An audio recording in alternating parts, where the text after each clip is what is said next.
All right, I'm going to do a quick tutorial on how to utilize any Canon cameras, most any Canon cameras. I haven't come across one that didn't work for this specific utility, but for me, I'm using a Canon M50. We're going to use two different pieces of software and a few cables to allow you to stream from your Canon camera. Canon came out with the Webcam utility. However, I've had trouble. Basically, it hasn't been reliable for me. I've been using this method for the better part of 6 months. This is how we do it. So first, you have to download this Camera Live, and I'll show you that in a second, and then this Cam Twist app. Let's jump into Camera Live.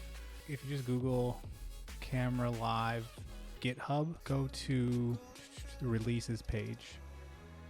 And in fact, before we do that, I'll show you, here's the list of all the Canon cameras that it supports. So it's quite a few. Let's go to this releases page.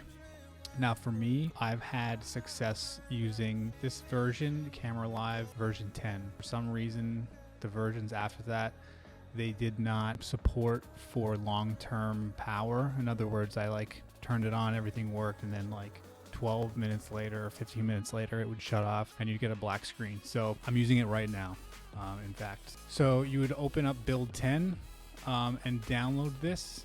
You could just download this zip file.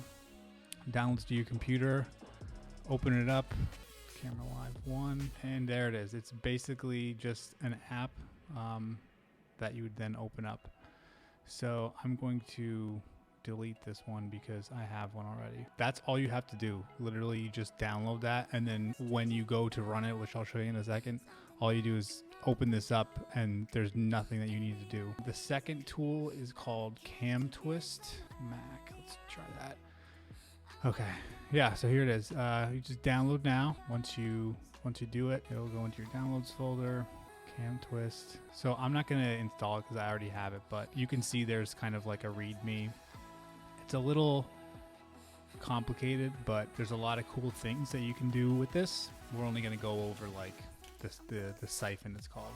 Once you have both of those apps installed, you're gonna want to open them up and just kind of check it out. So here I have my Canon M50 already running, which is recording this video right now. And then in Cam Twist, I'm using this siphon to extract the video feed from the Canon camera into a virtual camera, essentially. When you get into this, you want to click on siphon. You just want to get this siphon effect over into this screen here. And then once you do that, you just have to make sure this is double.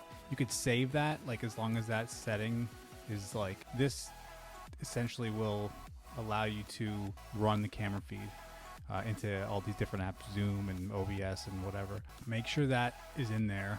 And here are some just saved ones, like Google Hangout. I have it mirrored because Google mirrors your video feed, so that's what I use there. This is another, you can see the colors are kind of changing a little bit. So once you have those up and running, you can quit out of it because at this point, just wanted to make sure they're running, and you could save that setup. So then when you open it up, you just have to double click on this setup. The other part is you need to get a USB, actually whatever camera output your USB is, whether that's a USB mini or a micro or a USB-C for the newer cameras. You can use those wires to get them to plug them into your computer. This is the kind of USB cable that you have to use for the M50. Yeah, so it's a USB micro. And then that goes to the regular standard USB that we all know and love. So once that is plugged into your camera, you plug it into your computer, and then all you have to do is launch this program first, then this program, then turn your camera on. This will come up saying that it's starting, and it'll identify the camera and it'll say active, and that's good. And then you want to go in here, double click on your setup, or make sure this is on siphon. At that point, you should be able to open up QuickTime or whatever, do a new movie recording. You'll get Cam Twist, You can click on that, and there it is. There's the video feed straight from the camera, and you can actually record from QuickTime if you wanted to record a video. If you wanted to use Zoom, you could open up Zoom, go to new meeting, join, just select cam twist, start video, boom, there it is in Zoom. So you have really like endless ways that you can utilize this for your DSLRs or mirrorless cameras. Yeah, if you have any questions, let me know. If I upload this to YouTube, put your questions in the comments below, and I'll try to answer best I can. Yeah, good luck.